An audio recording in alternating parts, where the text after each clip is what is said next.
स्वागत है आपका हमारे चैनल एक एहसास पर। आज की हमारी स्टोरी का नाम है क्या राज है। मेरा नाम अभिषेक है। मैं एमए सेकेंड ग्रेड का टीचर हूँ और अंग्रेज़ी पढ़ाता हूँ।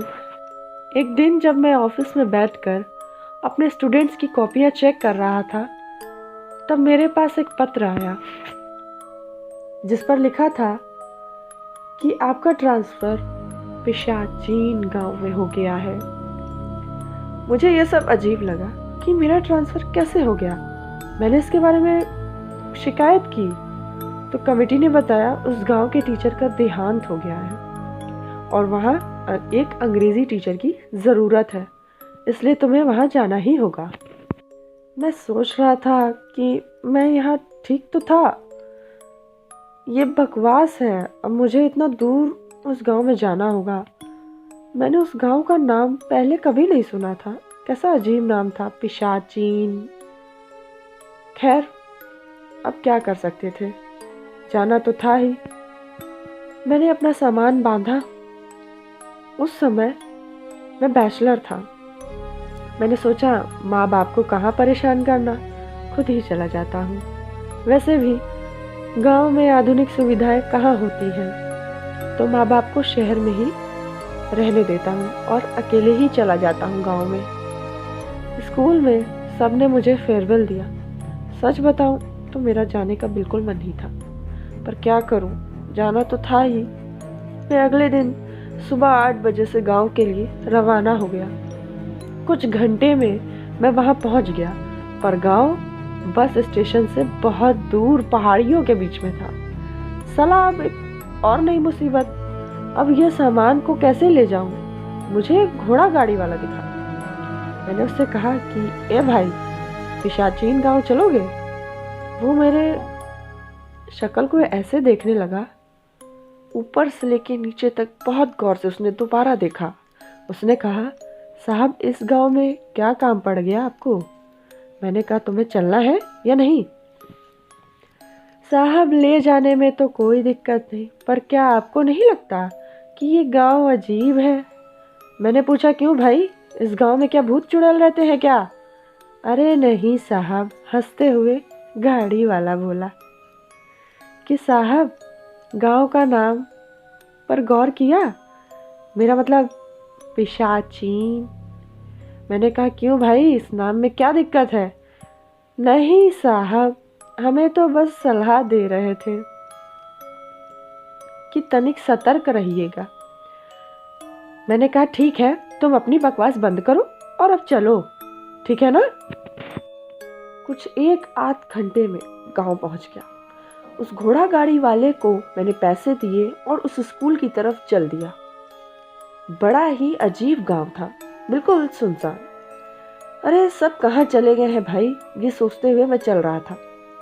मुझे रास्ते में एक आदमी मिला। मैंने उससे पूछा कि यहाँ पर स्कूल किस तरफ है? गांव वाला मुझे ऐसे देख रहा था कि जैसे आज से पहले किसी इंसान को देखा ही ना हो। उसने अपनी उंगली के इशारे से बताया कि दाईं तरफ से थोड़ा बाहर की ओर। आधे घंटे में मैं स्कूल भी पहुंच गया। स्कूल में केवल एक स्टाफ था जो कि एक और चौंकाने वाली बात बोला, अरे ये गांव है या सन्नाटा, यहाँ कोई रहता भी है? उस दूसरे स्टाफ का नाम अमन शुक्ला था और वो यहाँ 3 दिन पहले ही आया था। उस स्कूल में एक चौकीदार भी था जो स्कूल की देखभाल करता था। मुझे अमन से पता चला कि उसका भी ट्रांसफ़र यहाँ 3 दिन पहले ही हुआ है। अमन विज्ञान पढ़ाता था। उसने मुझे बात बताई। उसे सुनकर तो मैं और ज़्यादा आश्चर्य में पड़ गया। उसने कहा, इस स्कूल में कोई भी बच्चा पढ़ने नहीं आता यार। जब से मैं यहाँ आया हूँ कोई बच्चा तो दूर गांव वाले भी कम ही दिखाई पड़ते हैं। खैर छोड़ो, तुम थक गए होगे। स्कूल से थोड़ी ही दूर पर कोठी है, एक छोटी सी कोठी है, वहाँ तुम्हारा आवास स्थान है। अब तुम जाओ और मैं वहाँ तुम्हें शाम को मिलता हूँ। पर एक बात याद रखना, उसके पीछे मत जाना, चाहे कुछ भी हो जाए। मैं हैरत में था, किसके पीछे ना जाऊं? यहाँ कोई परिंदा भी है क्या? गांव में तो कोई दिखता ही नहीं है, तो यहाँ किसके पीछे जाना है?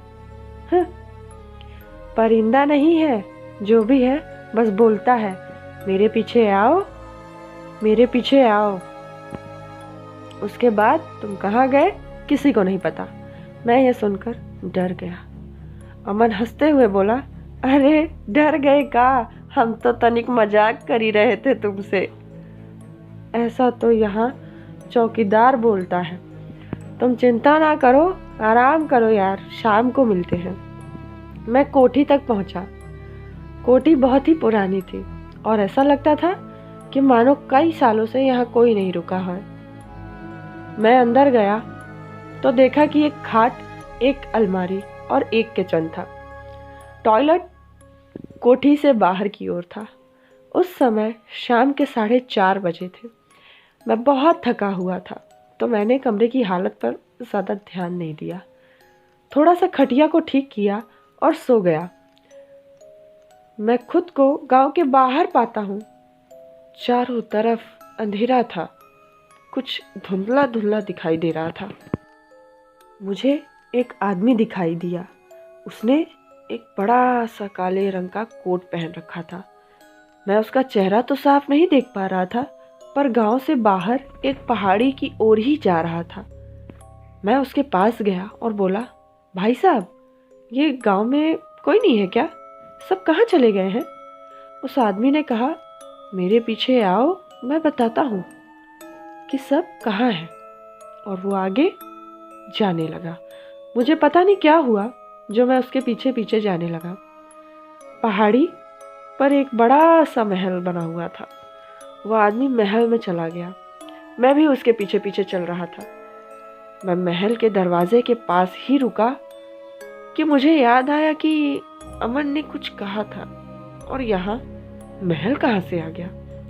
मैं इस सोच में ही था कि तभी किसी ने मेरा हाथ जोर से पकड़ा और मुझे अंदर की ओर खींचने लगा। मैं उसे नहीं देख पा रहा था, सिर्फ उसके हाथ दिख रहे थे जिन पे बड़े बड़े नाखून बने हुए थे।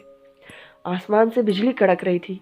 मैंने अपना हाथ छुड़ाने की कोशिश की, पर वो मुझे अंदर की ओर जोर जोर से खींच रहा था। तभी मेरी नींद खुली।